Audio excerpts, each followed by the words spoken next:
ગુજરાતમાં ખેડૂત મહાપંચાયતના એલાનને પગલે ફરી એકવાર રાજકારણ ગરમાયું છે।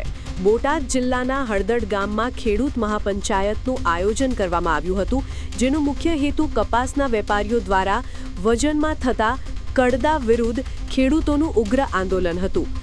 જો કે પોલીસે દાવો કર્યો હતો કે આ આયોજન મંજૂરી વિના કરવામાં આવ્યું હતું। પોલીસની ટુકડી આ સભાને રોકવા માટે ઘટના સ્થળે પહોંચતા જ ઉશ્કેરાયેલા ટોળાએ પોલીસના વાહનો પર ભારે પથ્થરમારો કર્યો હતો।